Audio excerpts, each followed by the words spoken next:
तो मेरा नाम अभिषेक है। कल मैं एक वीडियो लाया था और बताया था कि 25 मई को किस तरह से बामसेफ के द्वारा caste based census as well as including on point की पुरानी पेंशन योजना बहाल किया जाए, भारत बंद किया गया था।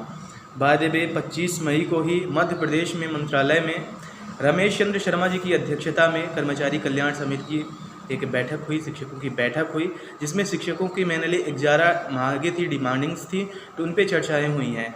और उनमें से कुछ कॉमन जो मुद्दे रहे हैं, पुरानी पेंशन बहाली, एचआरए का रहा है, DNS allowances for those retired government employees, जो कि अभी धारा 49 की वजह से सिर्फ 17% डीएनएस अलाउंसेस पा रहे हैं, इस रिस्पेक्टिव ऑफ 31%। तो उनकी भी मांगे नहीं है कि उनका रेगुलर एम्प्लॉइज़ की तरह कर दिया जाए, बराबर कर दिया जाए। इसके अलावा और भी कई सारी मांगे रही हैं, जैसे कि इंश्योरेंस पॉलिसी लागू कर दिया जाना, कटौती प्रारंभ कर दिया जाना, जो कि कमलनाथ सरकार के द्वारा लाया गया था। तो बाद में और भी कई सारी मांगे हैं, लाइक टीचर्स को उनकी जो छुट्टी के नियमों हैं उनमें कुछ बदलाव का, एज विल एज जो रिटायर होने वाले हैं उनका एक अग्रिम इंक्रीमेंट का, एंड एज विल एज अनुकंपा नियुक्ति, और भी बहुत सारी मांगे रही हैं। तो बाद में दोस्तों इसमें रमेश चंद्र शर्मा जी ने बोला है, या फिर अध्यक्ष जी ने बोला है कि हम इसका निराकरण बहुत जल्द करा देंगे और इस पर हम विचार कर रहे हैं। तो ये काफ़ी अच्छी अपडेट है कि जो भी चर्चा हुई है, बैठक हुई है, तो अब जो भी ये मांगे हैं, लाइक एचआरए हो सकता है, ओल्ड पेंशन स्कीम है, और भी बहुत सारी मांगे हैं, वेतन विसंगत करा है, तो हो सकता है उसके साथ अन्य जितने संवर्ग हैं उन पर भी चर्चाएँ हो जाए। तो देखिएगा बहुत जल्द आप देखने को मिल सकता है कि कुछ ही वक्त बाद ऐसा कहीं ना कहीं इनके निराकरण हो जाए, जो कि काफ़ी टेंशन वाले मुद्दे हैं।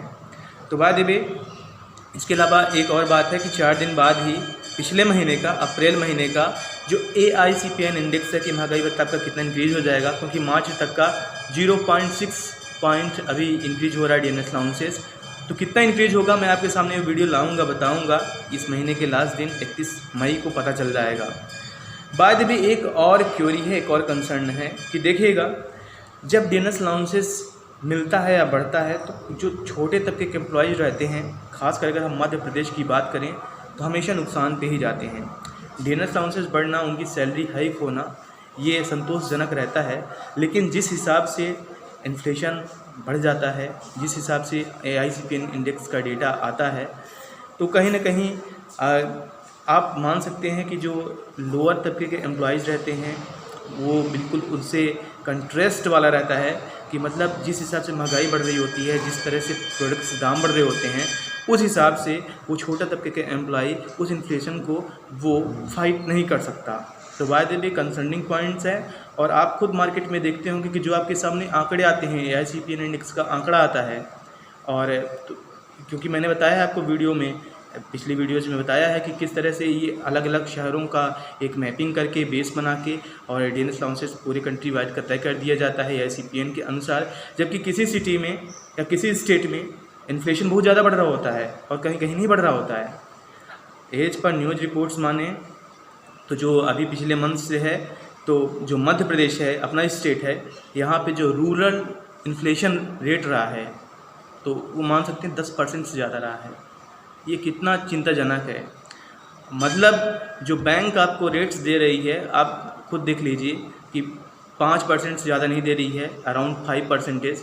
अगर 5% आपको रेट्स दे रही है और इन्फ्लेशन आपका बढ़ रहा है 10% या उससे भी ज़्यादा, तो मतलब आए दिन आपके पास जो अमाउंट है, जो मनी है, तो आप खो ही रहे हैं। तो ना आप सेविंग कर सकते हैं, ना आप अपना मनी सेव कर सकते हैं। बाज़ार में जाएंगे तो आप इतना कम अर्न करते हैं कि आप कीमतें आप वहन नहीं कर सकते हैं, जो चीज़ें हैं, जो सर्विसेज हैं। ये काफ़ी कंसर्निंग पॉइंट है। इसीलिए कहीं ना कहीं एक और डिमांड होनी चाहिए मध्य प्रदेश में कि जो छोटे तबके के एम्प्लॉयज़ उनका पे रिवीजन जल्द कर दिया जाए, और साथ ही साथ डीएनएस अलाउंसेस टाइमली इंक्रीज कर दिया जाए।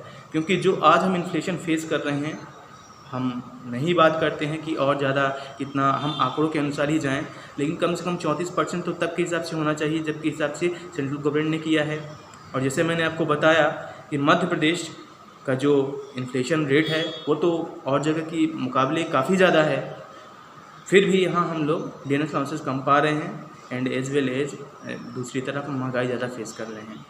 This is a harsh reality. दोस्तों ऐसे किसी भी अपडेट्स के लिए हमारे साथ बने रहिएगा। धन्यवाद।